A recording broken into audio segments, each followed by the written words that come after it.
From field to market அப்படின்னு ஒன்று இருக்கு இல்லைங்களா. ஃபார் எக்ஸாம்பிள்,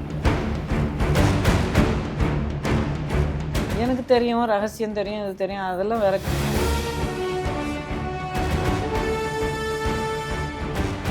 முக்கியமான பாயிண்ட் நம்ம எல்லாரும் என்ன கவனிக்கணும்னா, நீட்டு தேர்வை நம்ம ரத்து செய்யணும். ஏன்னா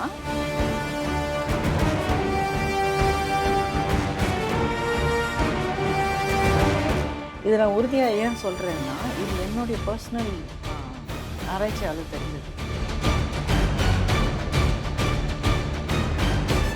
விவசாயம், கல்வி, மகளிரும் குழந்தைங்களுடைய உடல்நலம்,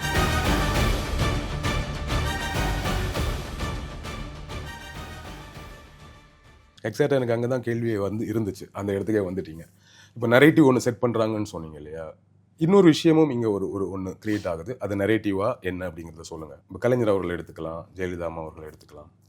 அவங்கள எல்லாமே நம்ம எல்லாருமே கட்சி வேறுபாடு எல்லாருமே தேர் பிக் பர்சனாலிட்டிஸ், மிகப்பெரிய ஆளுமை அப்படிங்கிறத ஒத்துக்கிட்டாங்க. அதுக்கு அவங்களோட ப்ராசஸ் இருந்தது, வேலைகள் இருந்தது, பொறுப்புகளையும் பதவிகளையும் இருந்தாங்கிறதுனால நடந்தவங்க கூட வச்சுக்கலாம்.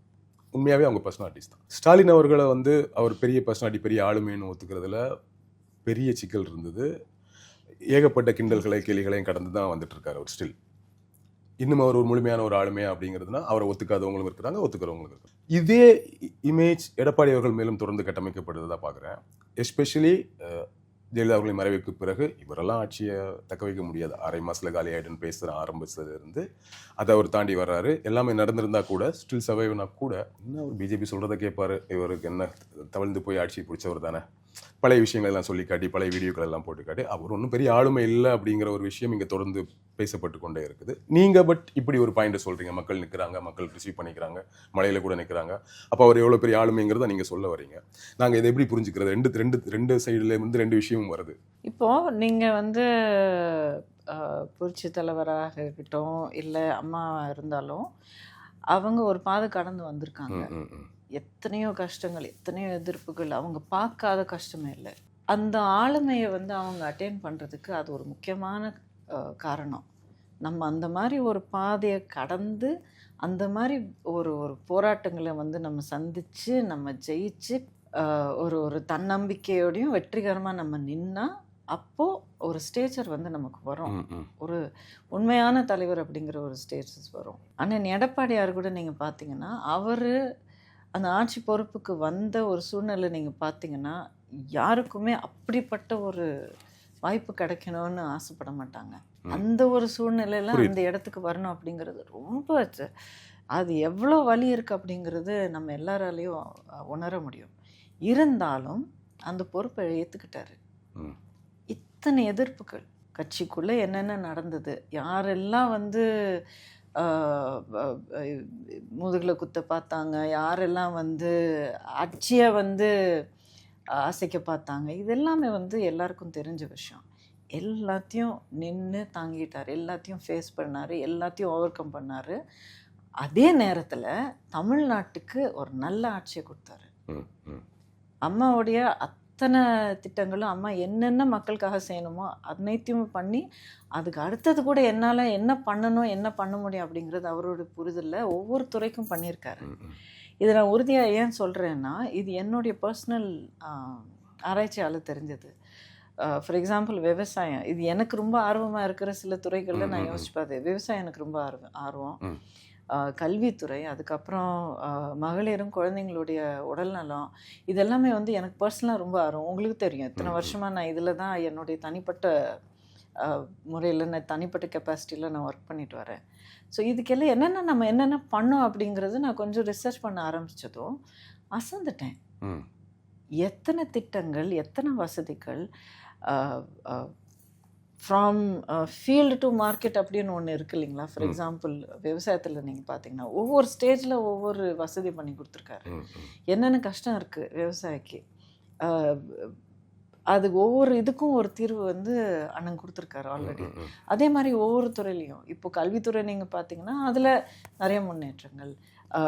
ஹெல்த்தை நீங்கள் பார்த்தீங்கன்னா 11 மருத்துவ கல்லூரிகள், அதுக்கப்புறம் மருத்துவ hospitals, state of the art hospitals. எந்த ஒரு ப்ரைவேட் ஹாஸ்பிட்டலுக்கும் குறையாமல் கவர்மெண்ட் ஹாஸ்பிட்டல்ஸ் ரொம்ப முக்கியமாக 7.5% இவ்வளோ இருக்குது. நான் வரேன் கல்விக்கு நான் வரேன்.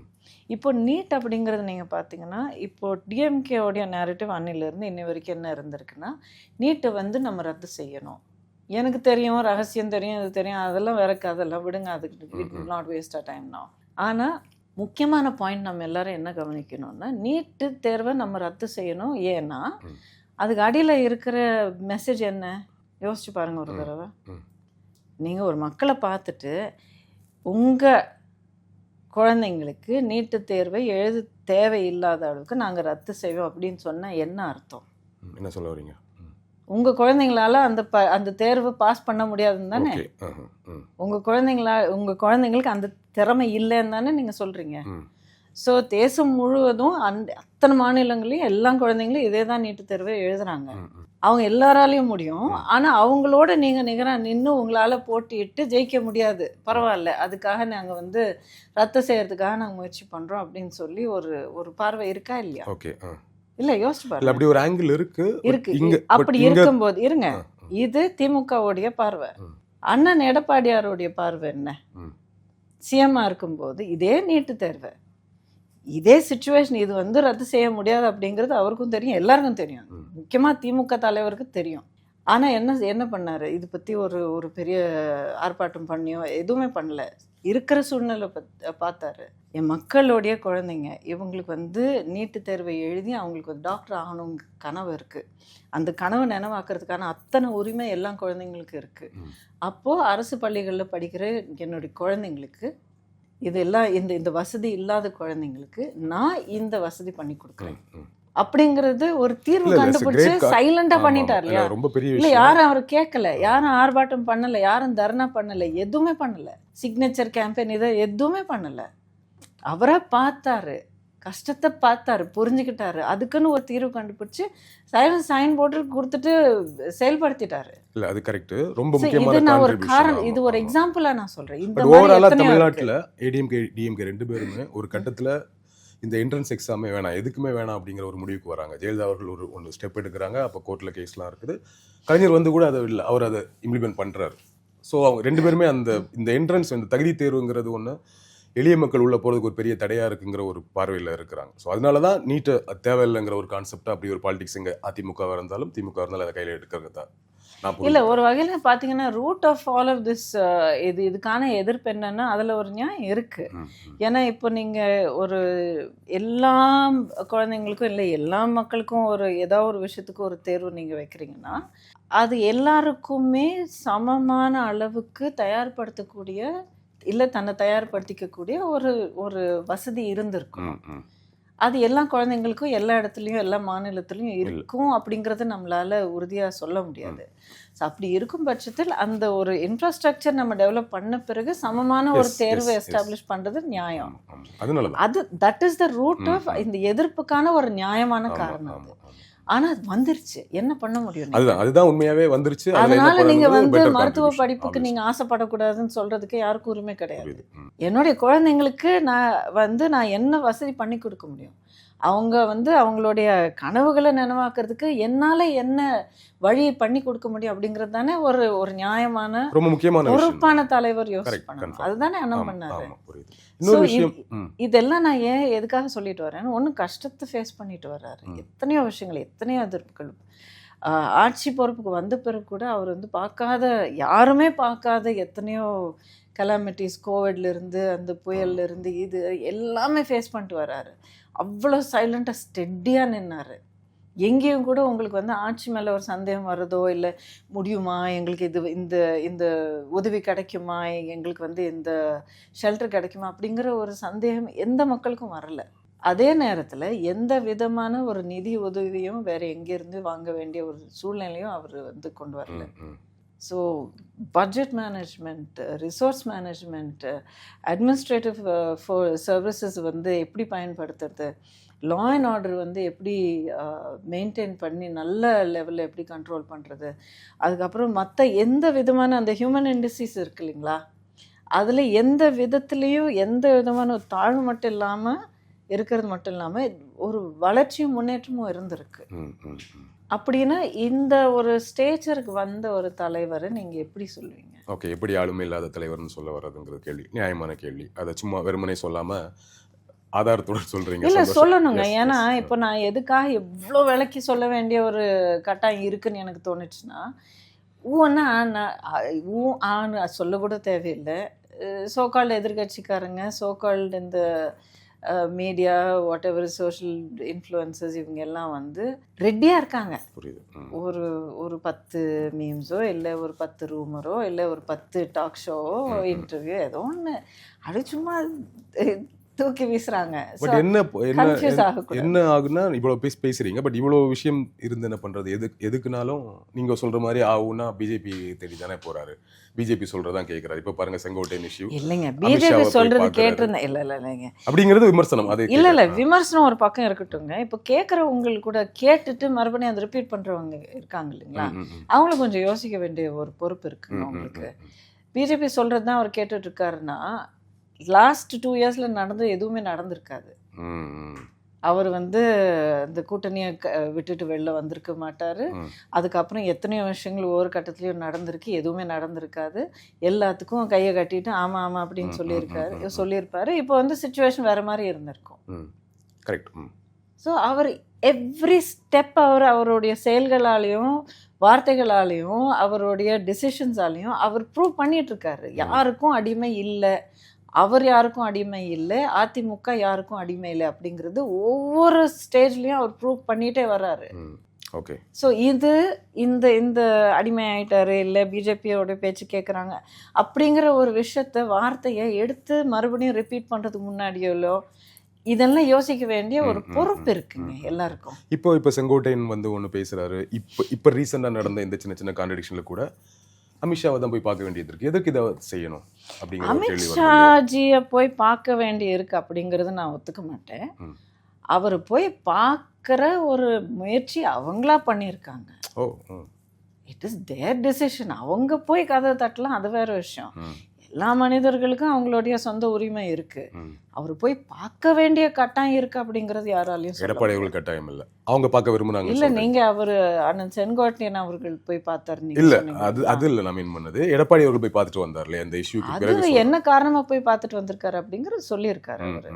ஸோ அதுதான் சொல்றேன். அதாவது அவர் வந்து எல்லா விஷயமும் போயிட்டு வந்த பிறகு 2 மணி நேரம் உட்காந்து ப்ரெஸ் மீட் கொடுத்தாரு. எந்த தலைவரும் யாருமே அவ்வளோ தெளிவா அவ்வளோ பொறுமையா எல்லா விஷயத்துக்கும் எல்லா கேள்விக்கும் அவ்வளோ கிளியரா வந்து யாருமே பதில் சொல்ல மாட்டாங்க. சொல்ல முடியாதுன்னு கூட நான் சொல்லுவேன். ஆனால் அவர் சொல்லியிருக்காரு. ஸோ அவ்வளோ ஸ்ட்ராங்காக நின்று தெளிவாக ஸ்ட்ரெயிட் ஃபார்வர்டாக இருக்கிற ஒரு தலைவர்கிட்ட நீங்கள் இப்படியெல்லாம் இல்லாத ஒரு விஷயத்த சும்மா கிசை வளர்க்குற அளவுக்கு ஒரு சென்சேஷன் கிரியேட் பண்ணுறதுக்காக இது பண்ணுறது வந்து பொறுப்பற்றத்தனம் தான் நான் சொல்லுவேன். நீங்கள் பிஜேபியோட இந்த டாக் வந்ததால கேட்குறேன், என்ன டிஃப்ரென்ஸ் பார்க்குறீங்க? என்ன மேஜர் டிஃப்ரென்ஸ் பார்க்குறீங்க பிஜேபியில்? டிஃப்ரென்ஸ் டெஃபினட்டாக இருக்குங்க. ஏன்னா பிஜேபியோடைய ஆரிஜின் வேறு, ரூட்ஸ் வேறு, இந்த கொள்கை வேறு. வந்து தேசிய அளவில் இருக்கிற ஒரு கட்சி, அதனுடைய ஆரம்பம் வந்து ஒரு ஜெனசிஸ் வந்து வேறு. அதிமுக வந்து இந்த மண்ணில் பிறந்து இந்த மண்ணுடைய நம்ம மக்களுக்காக துவங்கப்பட்ட கட்சி. அதிலிருந்து ஒவ்வொரு மூச்சும் ஒவ்வொரு தலைவர்கள் முதற்கொண்டு ஒவ்வொரு தொண்டன் வரைக்கும் எல்லாருமே அதே ஒரே கொள்கை, இதே மண் இதே மக்களுக்காக செயல்படுற தலைமுறைகளாக செயல்படுற கட்சி. So it's completely different. இதுக்கும் அதுக்கு சம்மந்தமே இல்லை. புதுசாக கட்சிக்குள்ளே வர்றீங்க, ஆல்ரெடி சீனியர் லீடர்ஸ் நிறைய பேர் இருக்காங்க அதிமுகவில், சொல்லவே வேணாம். இன்னொன்று நம்ம ஒரு முகமாக உள்ள வர்றோம், தெரியாத முகம் கிடையாது, புது முகம் கிடையாது, ஆல்ரெடி பரிச்சயமான முகம். எப்போவுமே நமக்கு தனியாக இம்பார்ட்டன்ஸ்லாம் தர வேணாம். நம்ம ஆல்ரெடி தெரிந்த முகம்னு சொல்லும்போது நம்ம ஒன்று பண்ணும்பொழுது அது ஈஸியாக அதுக்கு ஒரு அட்டென்ஷன் வந்துடும், அதுக்கு ஒரு இம்பார்ட்டன்ஸ் க்ரியேட் ஆகிடும். அது நம்ம தவறு இல்லை, ஏன்னா நம்ம ஆல்ரெடி ஒன்று க்ரியேட் பண்ணிட்டு வந்திருக்குங்கிறது நடக்கிறது. ஸோ இதனால சுற்றி இருக்கக்கூடிய சீனியர்ஸ் டிஸ்டர்ப் ஆகிற சில விஷயங்களெல்லாம் நம்ம கேட்டிருக்கோம் வேறு வேறு கட்சிகள் எல்லாம். இங்கே எப்படி இருக்குது, எந்த அளவுக்கு ரிசீவ் பண்ணிக்கிறாங்க எஸ்பெஷலி சீனியர் லீடர்ஸ்? இதுதான் வித்தியாசங்க. இப்போது நான் வந்து ஒரு நோன் ஃபேஸாக உள்ளே வரேன், என்னுடைய ஓன் பிராண்ட் எக்விட்டி, ஒரு மக்கள் மத்தியில் ஒரு ஈர்ப்பு இதெல்லாம் இருக்குன்னு நீங்கள் சொல்கிறீங்க இல்லைங்களா? உண்மைதான், அதுக்கு நான் கொடுத்து வச்சுருக்கேன். Every day I appreciate that, I thank God. ஆனால் அந்த பிராண்டிங்கோட கட்சிக்குள்ளே வரும்போது எல்லாருமே ஒரு வரவேற்பு மட்டும் இல்லாமல் ரொம்ப அப்ரிஷியேட் பண்ணாங்க, ரொம்ப தேவை அப்படிங்கிறது.